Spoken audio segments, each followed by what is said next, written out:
सबसे निवेदन है कि अपने अपने प्लेस पे खड़े हो जाएं और शांत रहकर प्ले का मजा लीजिए।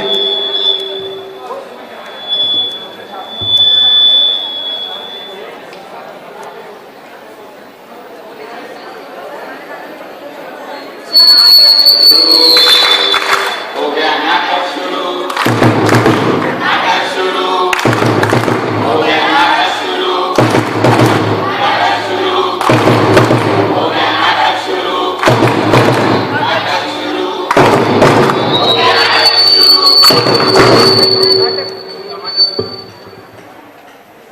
मेहरबान कदरदान जिन्हें क्या अर्ज किया है, जहन्नम से निकली एक फरियाद, उस फरियाद से निकला एक फौलाद। अरे उस फौलाद के ये नाश्ता लेकर आ रहा है आपसी कैटेंस का इकारा।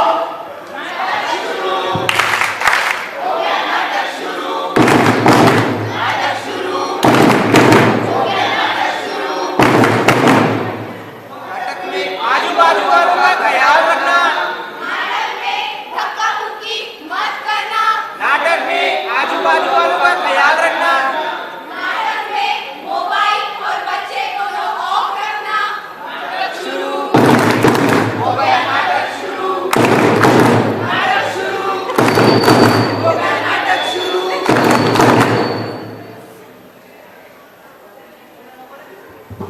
ताजा खबर, आज की ताजा खबर। अरे क्या हुआ, इंडिया जीत गई, क्या हुआ? खुश खबर, खुश खबर, खुश खबर। मोहल्ले में दो नए मेहमान आने वाले हैं। अरे वाह, दो नन्हे मेहमान, ये तो बहुत खुशी की बात है। तो मोहल्ले में लड्डू कैसे बांटो? मैंने तो मन्नत मांगी थी, अब तो बालाजी को प्रसाद जरूर चढ़ेगा।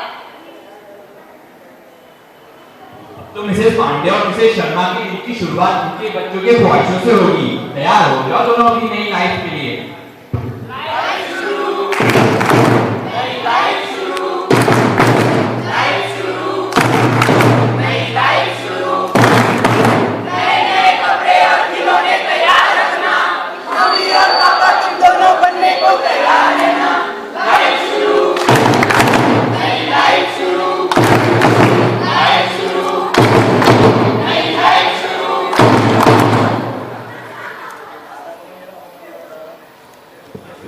मुबारक हो, बधाई हो सबको। शर्मा जी के यहाँ लड़की हुई है। आज ये दिन कैसा हुआ, ये बच्चा कैसा, क्यों गई नहीं ये मर। सोचा था हमने कि क्रिकेटर बनाएंगे, क्रिकेटर नहीं तो इंजीनियर ही बनाएंगे। खुशियां ना आई हैं, आंसू ही आए हैं। आज ये दिन कैसा हुआ, ये बच्चा कैसा।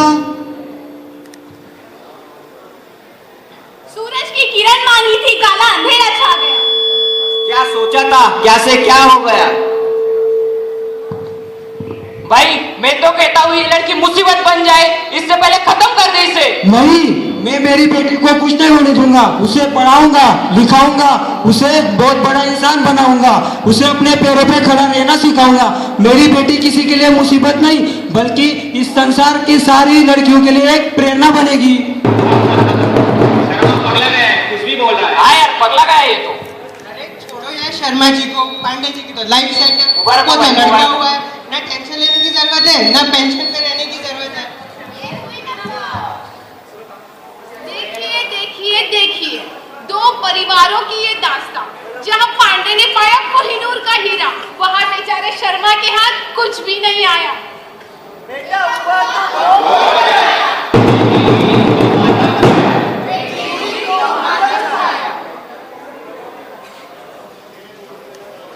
कभी खुशी और कभी गम, वक्त फिसला रेत की तरह।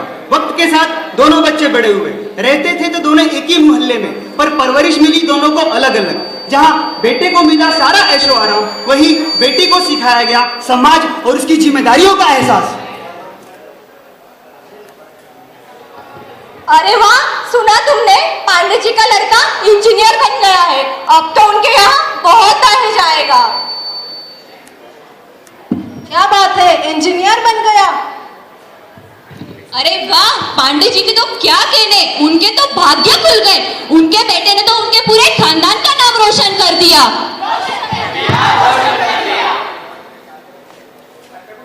बेचारे शर्मा जी, न जाने उनकी अब बेटी का क्या होगा। अरे उसका क्या होना है, पड़ी होगी घर के कामों में। वैसे भी वो पढ़ लिख कर क्या कर लेगी। नहीं नहीं, मैंने सुना है वो तो डॉक्टरी कर रही है। डॉक्टरी? क्या बात कर रहे हो? शर्मा जी इतना पैसा लगा रहे हैं उस पर। क्या उन्हें पता नहीं कि लड़कियों को घर के बाहर पढ़ने के भेजना सही नहीं है? क्या उन्हें पता नहीं लड़कियों को पढ़ाना फिजूल का खर्च होता है? वो तो पराया धन है, आज यहाँ तो कल किसी दूसरे कुल में चली जाएगी। उन्हें अपनी जिम्मेदारियों पर जरा भी एहसास नहीं है। ये हमारे समाज का असली चेहरा। लड़का पढ़ने जाए तो उसकी वाह, लड़का पढ़ने जाए तो उसकी वाह, और लड़की पढ़ने जाए तो ये बेशरम। फिर भी शर्मा जी ने अपने इस परिवार की कोई चिंता न करते हुए लड़की को खूब पढ़ाया और उसे काले हाथों में सौंप दिया। लड़की की गई खुशी था, बहुत धूमधाम से शादी, और लड़की हुई खुशी खुशी विदा। पर क्या फायदा हुआ उन्हें, आखिर उसकी शादी हो गई। इकलौती लड़की थी, वो थोड़ा पैसा कमा लेती तो उन्हें बुढ़ापे में काम आ जाता। अब उसका ख्याल कौन रखेगा। जहाँ शर्मा जी ने अपनी बेटी को खुशी खुशी विदा किया, वहाँ पे एक नई कहानी की शुरुआत हुई पांडे जी के यहाँ। पिताजी, मुझे आगे की पढ़ाई के लिए कुछ पैसों की जरूरत है। हाँ बोलो ना बेटा, क्या करना चाहते हो? पापा, मैं अमेरिका जाना चाहता हूँ हायर स्टडी के लिए। उसके लिए तकरीबन 50 से 60 लाख रुपए की जरूरत पड़ेगी। बेटा ये तो बहुत बड़ी रकम है, लेकिन तुम चिंता मत करो, मैं पैसों का इंतजाम कर दूंगा। तुम बस अपनी पढ़ाई पर ध्यान दो। देखिए, इस तरह पांडे जी ने अपने लड़के के लिए कुछ पैसों का इंतजाम करा, वो भी अपने घर पे गिरवी रख के, तो कुछ रिश्तेदारों से लेके, और इस तरह पांडे जी का लड़का अमेरिका चला गया। अरे मिस्टर शर्मा जी की हालत बड़ी नाजुक है। क्यों, ऐसा क्या हो गया उन्हें? अरे उनकी पत्नी बड़ी रो रही थी, उनके घर के यहाँ बड़ी भीड़ खड़ी है। अरे शर्मा जी को हार्ट अटैक आया है। अरे ये कैसे हो गया? कल रात तक तो बड़े चंगे घूम रहे थे, फिर अचानक उन्हें क्या हो गया? अरे सुना है उनके ऊपर पैसों का बड़ा लोड आ गया है। बेचारे कर्जे तले डूबे हुए थे, लेकिन इस बारे में उन्होंने अपनी बेटी को बताया तक नहीं। उनका मानना है कि जिस देश में पिता अपनी बेटी के घर का पानी तक नहीं पीता, वो उससे पैसे के बारे में कैसे पूछ सकता है? ये उसके लिए बड़ी शर्म की बात होगी। जैसे ही इस बात की खबर उनकी बेटी को हुई, उसने तुरंत अपने परिवार की इजाजत लेकर के अपने पिता का सारा खर्च उठा लिया और बड़े लगन से अपने पिता की सेवा की। शर्मा जी की तबीयत थोड़ी ठीक होने के बाद पिताजी, क्या अब मैं आपकी बेटी नहीं हूँ? आपने हमेशा मेरा साथ दिया, मुझे पढ़ाया लिखाया, अपने पैरों पर खड़ा होना सिखाया। अब मेरी बारी है पिताजी, मैं आप दोनों की जिम्मेदारी बखूबी निभाऊंगी। नहीं बेटा, ऐसी बात नहीं है। तुमसे पैसे लूंगा तो ये लोग क्या कहेंगे? अब इन लोगों के बारे में इतना क्यों सोच रहे हो पिताजी? इनका तो काम ही है फालतू की बकवास करना। आपको याद है जब मैं मेडिकल की पढ़ाई कर रही थी, तब न जाने इन्हीं लोगों ने क्या क्या कहा था। तब आपने मेरा हौसला बढ़ाया और आज आप भी ऐसी बातें कर रहे हो। ये सब कुछ देखकर शर्मा जी की आंखों में आंसू आ गए और उन्हें यकीन हो गया कि वो बड़े ही खुशनसीब है ये लड़की पाकर। अरे भाइयों, सुन रहे हो? शर्मा जी तो अपनी बेटी के यहाँ चले गए। अरे भाई, बड़े आत्मसम्मान की बातें करते थे, अब देखो जाके बैठ गए अपने बेटी के यहाँ। बड़ा पाव खाते। बेटा कैसे हो? आजकल फोन नहीं करते? हाँ सब ठीक है पापा, काम में व्यस्त रहने के कारण।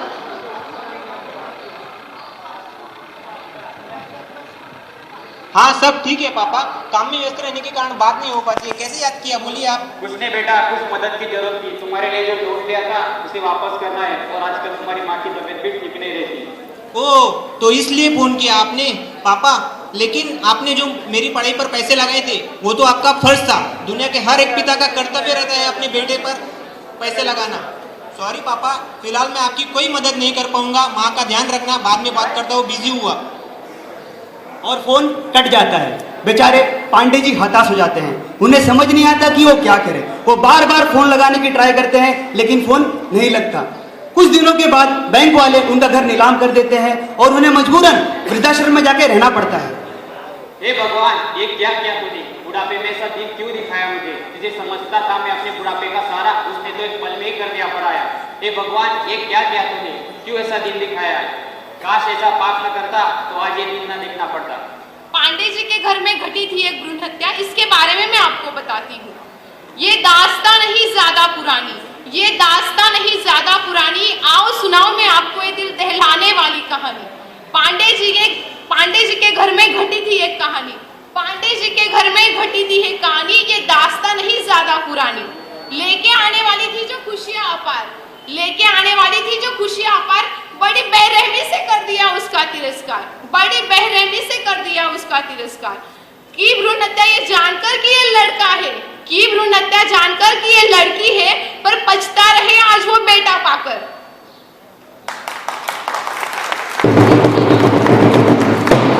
देर सही हुआ पांडे जी को अपनी गलती का एहसास, देर सही हुआ पांडे जी को अपनी गलती का एहसास। लड़की बोझ है ये तो सोच है लोगों की, लड़की बोझ है ये तो सोच है लोगों की, पर ये तो शान है दो कुलों की, पर ये तो शान है दो कुलों की। हर जिम्मेदारी निभाएगा लड़का ये नहीं है जरूरी, हर जिम्मेदारी निभाएगा ये लड़का नहीं है जरूरी, लेकिन लड़की नहीं मुकरेगी अपनी जिम्मेदारियों से, ये बात है उतनी ही सच्ची। दोस्तों, देखा आप लोगों ने, ये है मेरा अतुल्य भारत, माय इनक्रेडिबल इंडिया। वैसे तो हम बहुत बड़ी बड़ी बातें करते हैं, mind in thoughts, mind in diversity, mind in culture. अरे कहाँ गया हो, कहाँ गया वो? आज भी जो हमने आपको स्टोरी बताई वो सिर्फ एक घर की नहीं है, हमारे समाज के कई घरों की कहानी है ये। आज भी समाज में कई घरों में लड़कियों को तुच्छ समझा जाता है, उन्हें उनका अधिकार नहीं देते, उनके बीच में जेंडर डिस्क्रिमिनेशन करते हैं। लेकिन शर्मा जैसे कुछ लोग होते हैं जो बेटियों को पढ़ाते हैं, लिखाते हैं, उनके बीच में भेदभाव नहीं करते, उन्हें अपने पैरों पर खड़ा होना सिखाते हैं। वो उनको समाज में एक नया कीर्तिमान स्थापित करने की प्रेरणा देते रहते हैं।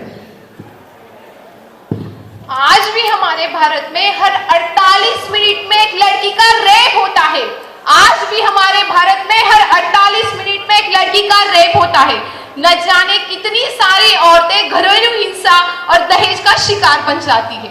फिर भी ये लोग कहते हैं, फिर भी ये दुनिया कहती है कि ये बेटा होता है घर का चिराग, कि लड़का होता है घर का चिराग।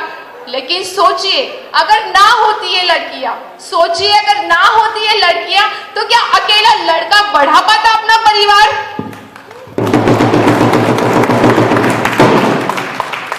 हमारे भारत में पिछले 20 सालों में करीब 1 अरब बच्चियों को गर्भ से गिरा दिया गया है। पिछले 20 सालों में करीब 1 अरब बच्चियों को गर्भ से गिरा दिया गया है। सन 2001 की गणना के हिसाब से 100 लड़कों की तुलना में केवल 90 लड़कियां थी। सन 2010 की गणना के हिसाब से 100 लड़कियों की तुलना में केवल 83 लड़कियां थी। अगर ये सिलसिला यूं ही चलता रहा तो सोचिए 2020 तक ये जनसंख्या घटकर केवल 77 हो जाएगी।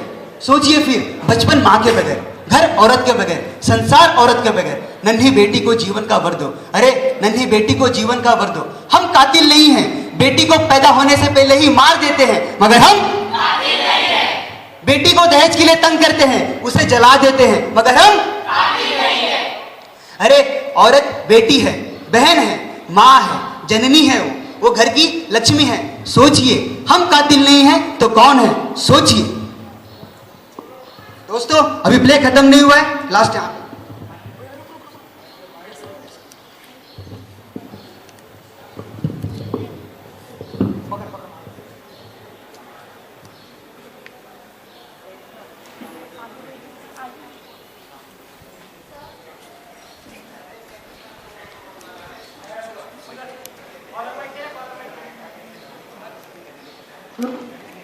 हेलो सर फ्रेंड्स, ये हमारी छोटी कोशिश थी बेटी बचाओ अभियान की तरफ। हमारी पूरी टीम ने काफ़ी मेहनत करी है इसके लिए। सिर्फ शर्ट के पीछे without he there can't be she, yes news पे छपवाने से यस वी कैन कुछ नहीं होता। करने वाली तो बहुत कुछ बोल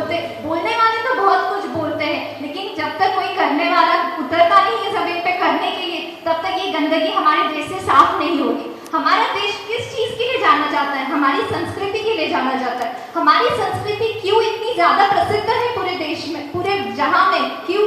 सिर्फ इसीलिए क्योंकि हम हर चीज उपयोग करने वाली को भगवान का दर्जा देते हैं। चाहे वो धरती हो तो उसे धरती माँ कहते हैं, अन्न जो हम खाते हैं उसे अन्नपूर्णा माँ कहते हैं, पैसा जो हम कमाते हैं हमारे परिवारों के लिए उसे लक्ष्मी का दर्जा दिया जाता है, विद्या जो हर घरों में, हर कॉलेजेस में दी जाती है उसे सरस्वती माँ का दर्जा दिया जाता है। तो क्यों हम जिस देश में हर चीज को माँ या देवी का दर्जा दिया जाता है, वहाँ पे हर घरों में जहाँ पे औरतें मौजूद हैं, क्यों उनका तिरस्कार किया जाता है? जब हम किसी बेटी को भ्रूण में मारते हैं, जब हम किसी बेटी को भ्रूण में मारते हैं, तो मैं आप सबको कहना चाहती हूँ कि आप किसी एक औरत का ही, दो औरतों का तिरस्कार करते हैं, उनकी हत्या करते हैं। एक वो माँ जो उसे जन्म देती है और दूसरी जो लड़की आने वाली जीवन में शायद आपके लिए कोई सौभाग्य का चिन्ह लेकर आए। इसलिए मैं आप सबसे सिर्फ यही रिक्वेस्ट करूंगी कि प्लीज बेटी बचाओ अभियान की तरफ अपना एक कदम उठाइए। Thank you.